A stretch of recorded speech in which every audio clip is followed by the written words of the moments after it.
की बच्ची, उसके पिता के द्वारा रिपोर्ट दी गई कि बच्ची मिल नहीं रही। उस सूचना के आधार पर सूरसागर थाना में हमने 137 भारतीय न्याय संहिता के अंदर प्रकरण दर्ज कर लिया। कल दिन में हमारे पास ये सूचना है कि वो बच्ची जो है वो एमडी हॉस्पिटल में एक जगह बैठी हुई थी।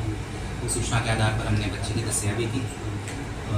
शुरू में तो बच्चे ने कुछ नहीं बताया। कुछ घंटे के बाद जब उसका स्टेटमेंट हमने दिया तो उसने बताया कि उसके साथ 2 व्यक्तियों ने गलत काम किया है। उसका नाम उसे नहीं पता था, पर हमने वहाँ की सीसीटीवी फुटेज देखकर अपनी सूचना के आधार पर 2 संदिग्धों को हमने डिटेन किया है।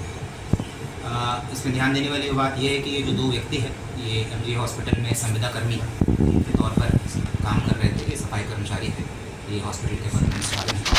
और दूसरी बात, बच्ची जो है वो अपनी मर्ज़ी से अपने माता पिता से नाराज़ होकर घर से निकली थी परसों, और अपनी मर्ज़ी से वो वहाँ पर हॉस्पिटल में बैठी हुई थी। जो प्रथम दृष्टया अभी हमने अनुसंधान किया है, जो सीसीटीवी फुटेजेस देखे हैं, उसमें नज़र आ रहा है कि बच्ची आराम से इन 2 व्यक्तियों के साथ कैंटीन में बैठी है, खा पी रही है और अपनी सहमति से आगे जा रही है। फिलहाल हमने बच्ची का मेडिकल करवा लिया है और 164 के बयान अभी उसके करवा रहे हैं मजिस्ट्रेट के द्वारा। और जो 2 आरोपियों को हमने डिटेन करके रखा है 164 बयान के बाद उनको गिरफ्तार। आरोपी भी नाबालिग है, सिर्फ बालिग? आरोपी दोनों बालिग। घटनाक्रम बताएंगे कि बच्ची कब घर से निकली और उसके बाद में वहाँ अस्पताल कब पहुंची थी, और ये दोनों कब संपर्क में आए उससे किया, और उसके बाद में ये कब उसे वहाँ सुनसान कोठरी में ले गए थे और फिर वापस कब बच्ची दस्तयाब की गई, ऐसा कुछ होगा। तो फर्स्ट इन्फॉर्मेशन पुलिस को किसने दी सर इस बच्चे?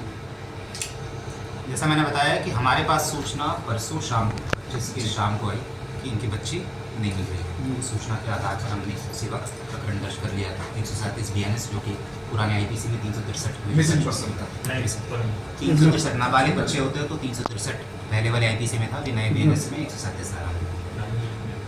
बच्ची जो घटनाक्रम बता रही है वो परसों रात की बता रही है। हमारे पास कल दिन में सूचना आई वहाँ पर, क्योंकि ये बच्ची कहीं बैठी हुई थी तो वहाँ पर कोई आने जाने वाला जो व्यक्ति था उसने पूछताछ की तो उसे पता चला कि अपने घर से निकली हुई है। तो उसके द्वारा हमें कॉल किया गया और उस कॉल के आधार पर वहाँ पर सूरसागर थाने की टीम पहुँची और हमें पता चला कि ये वही बच्ची है जिसके संदर्भ में प्रकरण दर्ज है। तो कल दिन में हम करीब 2-3 बजे के आसपास बच्ची को हमने दस्तयाबी वहाँ से कर थाने ले आए थे। इनके माँ बाप को फिर सूचित किया, माँ बाप को बुलाया। जैसा मैंने बताया कि शुरू में उसने कुछ नहीं बताया, शुरू में उसने कुछ नहीं बोला कि उसके साथ कुछ हुआ है नहीं हुआ है। कुछ घंटों के बाद कल शाम को उसने ये स्टेटमेंट दिया कि 2 व्यक्तियों ने उसके साथ गलत काम किया है।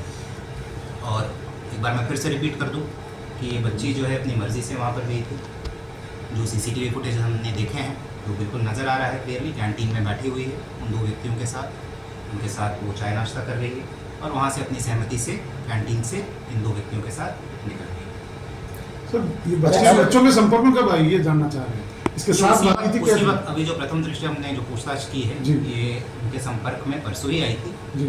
और पहले से अभी तक ऐसा नहीं आया कि पहले से कोई जान पहचान थी। उसी वक्त इनकी बातचीत शुरू हुई, इन्होंने कैंटीन में चाय नाश्ता किया और उसके बाद फिर ये उसको लेके चला।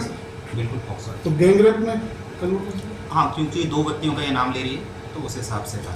सर घर से निकलने के समय किसी बालिका किसी मित्र की भूमिका कुछ सामने आई, ऐसी भी बात? अभी इस विषय में हम अनुसंधान कर रहे हैं।